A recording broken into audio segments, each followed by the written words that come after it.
Hello students, कैसे हो आप लोग? आई होप ठीक होंगे और आपकी तैयारी बहुत अच्छे से चल रही होगी। बच्चों, हमने पिछली क्लास में जो अपने 4 कंसेप्ट पढ़े थे, उससे पिछली में 3 पढ़े थे। तो आज शुरू करते हैं आगे के कंसेप्ट, ठीक है जी। तो आज का जो हमारा कंसेप्ट है वो क्या है? मैचिंग कॉन्सेप्ट, ठीक है। तो ये जो मैचिंग कॉन्सेप्ट है ना, ये बहुत इंपॉर्टेंट है। आपको बता दूं, ये वाला कंसेप्ट हमारा इंपॉर्टेंट पता है किस चीज़ के लिए है? ये इंपॉर्टेंट है, डेप्रिसिएशन नाम का एक चैप्टर पढ़ेंगे आगे चल के। क्या पढ़ेंगे? डेप्रिसिएशन। तो डेप्रिसिएशन में सबसे इंपॉर्टेंट कंसेप्ट जो होता है यही है। मैचिंग कॉन्सेप्ट के हिसाब से हम डेप्रिसिएशन लगाते हैं, ठीक है ना। तो मुझे वहां पे फिर आपको ज्यादा समझाने की जरूरत नहीं पड़ेगी, इसको आज ही समझते हैं, अभी समझते हैं मैचिंग कॉन्सेप्ट क्या कहता है। हमने कोई एसेट खरीदी, मशीन मान लो, ठीक है। हमने मशीनरी क्यों खरीदते हैं? सर मशीनरी से हम क्या बनाएंगे? प्रोडक्ट बनाएंगे, प्रोडक्शन करेंगे। प्रोडक्ट बनाने के बाद हम उस प्रोडक्ट को क्या करेंगे? सेल करेंगे, ठीक है जी। अब अगर मैं मान लो ये वाला पेन बनाता हूं, इसको बनाने की कुछ तो कॉस्ट आएगी। हाँ सर, कॉस्ट आएगी। सर ये प्लास्टिक का है तो इसके लिए रॉ मटेरियल चाहिए, प्लास्टिक चाहिए, ठीक है। इसमें रबड़ लगी हुई है, रबड़ चाहिए। प्लास्टिक और रबड़ तो दो चीजें क्या हो गई? रॉ मटेरियल हो गई। सर बिजली फूकेगी, इलेक्ट्रिसिटी फैक्ट्री में, है ना, तो वो उसकी कॉस्ट का पार्ट बन जाएगा। लेबर लगेगी, वो बन जाएगा। लेकिन जो सर मशीन हमने यूज करी, अगर हमने मशीन की बात करूं, एक मशीन जो हमने खरीदी, उस मशीन की भी तो कुछ कॉस्ट लगी होगी इसको बनाने में, या नहीं? सर मशीन तो मान लो 10 लाख रुपए की है। मशीन कितने की है? 10 लाख रुपए की है। तो क्या 10 लाख रुपए इसमें जोड़ देंगे? अगर एक 10 रुपए के पेन में 10 लाख की मशीन कॉस्ट बोल दे तो फिर तो भैया हम लॉस में जाएंगे, समझ रहे हो नहीं? तो सर हम मशीनरी की कॉस्ट सीधा ना लिख के हम क्या कर सकते हैं, उसको उसमें कॉस्ट में पार्ट में ऐड कर सकते हैं, ठीक है जी। समझ में आ गई बात? क्लियर है? आगे बात करते हैं, जरा समझेंगे कैसे करेंगे, जरा समझेंगे ध्यान से। मैंने कहा मैंने कोई मशीन खरीदी, कितने रुपए खरीदी बच्चों? 10 लाख भाई। कितने खरीदी? 10 लाख रुपए की मशीन खरीदी। अब मुझे पता है कि इस मशीन की जो कॉस्ट है 10 लाख रुपए है, लेकिन इस मशीन से मैं नंबर ऑफ पेन्स बना सकता हूं। नंबर ऑफ पेन कितने बना सकता हूं? मैंने पता किया था जिससे मैंने ली थी, उन्होंने कहा भाई आप इससे 10 लाख की पेन बना सकते हो। आप इससे कितने बना सकते हो? 10 लाख पेन बना सकते हो। मैंने कहा ओके, यानी कि एक पेन की जो कीमत है, एक पेन पे मैं कितने रुपए की मशीन यूज कर रहा हूं? 1 रुपए की। क्लियर है ना ये? तो इसको बोलते हैं हम क्या? ये हमारा डेप्रिसिएशन कहलाता है। एक तरीके से हम डेप्रिसिएशन कैसे चार्ज करते हैं वो समझाऊंगा अभी। तो हमारी पर पेन 1 रुपये आई, पर पेन कॉस्ट, ठीक है जी। और पर पेन कॉस्ट किसकी? मशीन की। बात समझ में आई? अब ध्यान से समझो, सर मैंने पूरे साल में 1 लाख पेन बनाए, तो इसका मतलब मैं इस साल में जो डेप्रिसिएशन है, मशीनरी की जो वैल्यू कम करूंगा, वो कितनी कम करने वाला हूं? 1 लाख रुपए। अब इसको समझो, ये क्या कह रहा है कि सर मैंने उस मशीन को यूज करके जितना रेवेन्यू जनरेट किया, रेवेन्यू मान लो मैंने 1 लाख ही पेन बेचे या 1 लाख पेन बना के तैयार कर लिए, तो उसके मैचिंग के हिसाब से मुझे क्या करना है? खर्चा रिकॉर्ड करना है। उसके मैचिंग के हिसाब से, उस रेवेन्यू के हिसाब से मुझे क्या करना है? अपना खर्चा रिकॉर्ड करना है। बात समझ में आई? तो ये क्या कहता है? हमारा मैचिंग कॉन्सेप्ट कहता है। क्या लिख रहा है ये पढ़ो अब, ठीक है। हाँ, जो हम जनरेट करेंगे, जो भाई उससे हमने प्रोडक्शन करके ये बना लिया, अब ये बिकेगा। अब बिके ना बिके वो बात की चीज है, पर हम इसको जितना बन गया, 1 लाख पेन बन गए ना, तो 1 लाख के हिसाब से क्या करेंगे? अपना डेप्रिसिएशन चार्ज करेंगे, ठीक है। अब ये कहता क्या है, इसको यहां पे समझो। The process of ascertaining the amount, the amount of profit, ठीक है जी, अर्न और the loss incurred during a particular period involves deduction of related expenses from the revenue earn during that period. बात समझ में आई? सर हमने उस period में जितना रेवेन्यू कमाया, ठीक है ना, उसके हिसाब से हमें क्या करना है? खर्चों को रिकॉर्ड करना है, ठीक है ना। तो जितना भी अमाउंट ऑफ प्रॉफिट हमने अर्न किया है या लॉस इनकर किया during the particular period involve deduction of related expenses from the revenue earn. यहीं से तो पता चलता है, मैचिंग कॉन्सेप्ट बताता है हमें प्रॉफिट हमने कितना कमाया या हमने लॉस हुआ, ठीक है जी। लेकिन वो कैसे पता चलेगा? जितना रेवेन्यू जनरेट हुआ उसमें से, उससे रिलेटेड जितने भी खर्चे उन सबको माइनस करके। बात समझ में आ रही है? सपोज करिए अगर मैंने सर 1 लाख पेन बनाए, बेटा ध्यान से समझना, मैंने कितने पेन बनाए? 1 लाख पेन बनाए, ठीक है। एक पेन कितने का? 10 का। तो बेटा मैंने कितने रुपए की सेल करी? 10 लाख की, ठीक है जी। इसमें रॉ मटेरियल का खर्चा जो है मेरा, प्लास्टिक जो लगी है, बिजली और सब लेबर वेबर लगा के मेरा कितना खर्चा है? 3 रुपए का। तो मैं 1 लाख पे 3 के हिसाब से कितना खर्चा मान के चलूं, 3 लाख। ठीक है जी, फिक्स कॉस्ट मान लो 7 लाख रुपए बचे। 7 लाख में से मेरी जो सैलरी वैलरी है एम्प्लॉयज वगैरह की, लेबर की, वो मान लेते हैं 1 लाख रुपए मान लेते हैं। रेंट वगैरह है तो वो मान लेते हैं, चलो 1 लाख रुपए मान लिया। फिर भी कितना बचा, 6 लाख। अब मेरे हिसाब से तो बच्चों कितना, 6 लाख रुपए क्या आ रहा है, मेरा प्रॉफिट आ रहा है ना। मेरे हिसाब से कितना प्रॉफिट आ रहा है अभी, 6 लाख। बट भैया ये जो पेन बना है, इसको बनाने के लिए वो मशीन नहीं लगी है, वो मशीन की कॉस्ट भी तो इसके लिए लगी है। अगर वो मशीन नहीं होती तो क्या पेन बन पाता? तो क्या इस पेन में उस मशीन की कुछ भी कॉस्ट नहीं लगेगी? भाई डेप्रिशिएट जो हो रही है वो इसी के यूज की वजह से तो हो रही है। मैं यूज नहीं करूंगा तो डेप्रिशिएशन क्यों लगता, मैं उसको खरीदता ही नहीं फिर। तो ये मेरा एग्जैक्ट प्रॉफिट नहीं है, इसमें से मुझे माइनस करना पड़ेगा 1 रुपये पर पेन के हिसाब से। 1 लाख इंटू 1 कितना हो गया, 1 लाख। तो 1 लाख रुपए मुझे डेप्रिसिएशन का भी माइनस करना पड़ेगा, तो जाके मैं 5 लाख पे पहुंचूंगा, जो कि मेरा क्या है, एग्जैक्ट प्रॉफिट है। ठीक है जी, ट्रांसपोर्टेशन वगैरह जब का है, जब हम बेचेंगे या कुछ करेंगे सामान को। क्लियर है जी, यहां तक कोई दिक्कत? प्रॉफिट निकालने के लिए, प्रॉफिट निकालने के लिए अगर हम कोई एग्जैक्ट प्रॉफिट निकालना, बेटा ट्रांसपोर्टेशन हमेशा नहीं होता। अब ये पेन बनाने में कौन सा ट्रांसपोर्टेशन लगेगा, बेचूंगा तो ना। अब बेचने का देखो, बेचना ऐसा नहीं है, अब हमेशा थोड़ी ना होता है कि जब हम सामान बेचते हैं तो हम होम डिलीवरी फ्री देते हैं कि हमेशा, वो तो किसी किसी में होता है। अगर हमारा प्रोडक्ट हुआ तो ट्रांसपोर्टेशन जोड़ेंगे, नहीं है तो नहीं है। बात समझ में आ रही है? हर प्रोडक्ट की होम डिलीवरी नहीं होती है।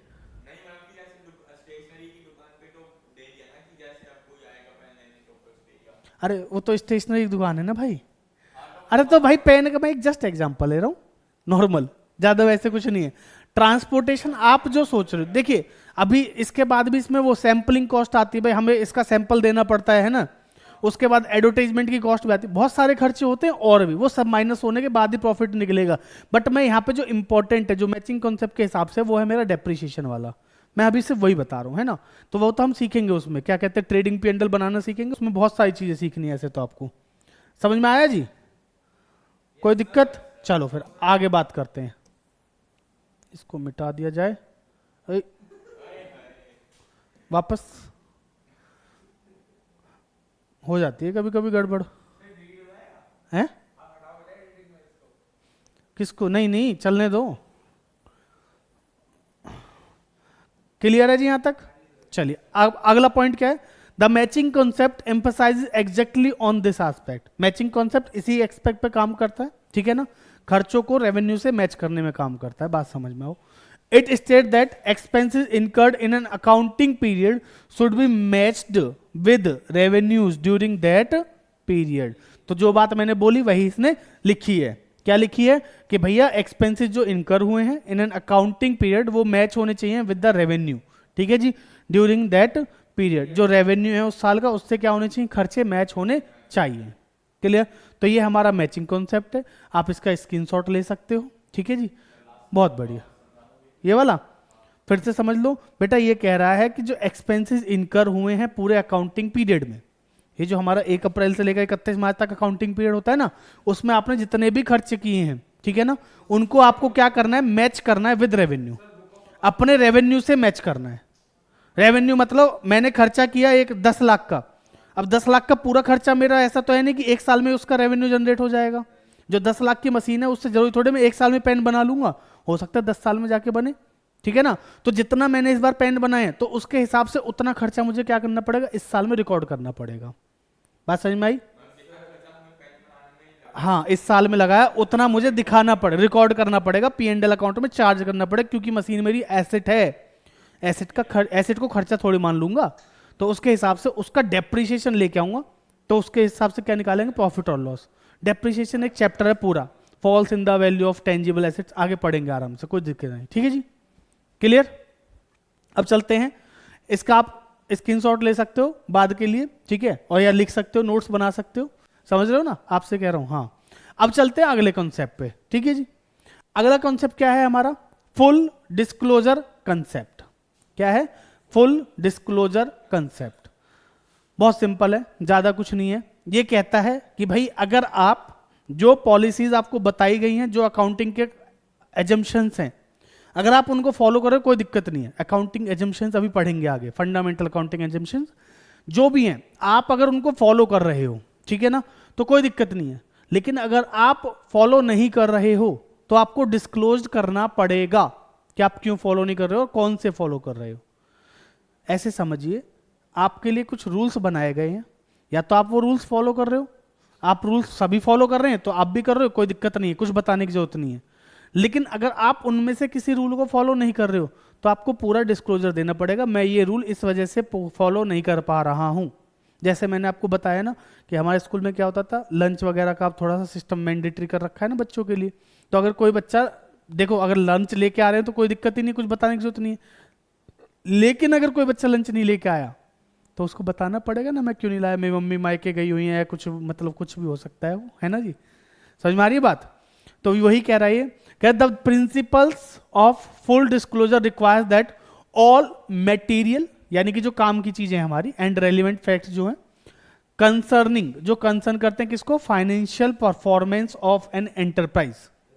ठीक है जी। जितने भी प्रिंसिपल्स हमारे, क्या ये प्रिंसिपल कहता है कि जितने भी मटेरियल और क्या है रेलिवेंट फैक्ट्स हैं किसके लिए, जो कंसर्न करते हैं फाइनेंशियल परफॉर्मेंस। फाइनेंशियल परफॉर्मेंस जानते हो ना, बिजनेस की प्रॉफिट और लॉस का जो ट्रेडिंग पेंडल बनाते हैं उनके लिए, must be fully and completely disclosed in the financial statement. वो पूरे के पूरे क्या होने चाहिए, पूरे के पूरे डिस्क्लोज्ड होने चाहिए, कोई भी चीज छुपाई नहीं जानी चाहिए। भाई अगर आप मेरी कंपनी में इन्वेस्ट करने जा रहे हो, इन्वेस्टर्स हो आप मेरी कंपनी के, अगर आपको मेरी कंपनी में पैसा इन्वेस्ट करना है तो आपको सारी चीजें मुझे बताने का हक है। अगर मैं आपको सारी चीजें नहीं बताऊंगा तो इसका मतलब मैं क्या कर रहा हूं, एक तरीके से फॉल्स रिप्रेजेंटेशन कर रहा हूं, ठीक है ना। तो मुझे सारी की सारी चीजें जो आपके लिए जरूरी हैं वो मुझे क्या करनी पड़ेंगी, अपने फाइनेंशियल स्टेटमेंट्स में क्या करनी पड़ेंगी, डिस्क्लोज करनी पड़ेंगी। तो ये यही कहता है, ठीक है ना। हाँ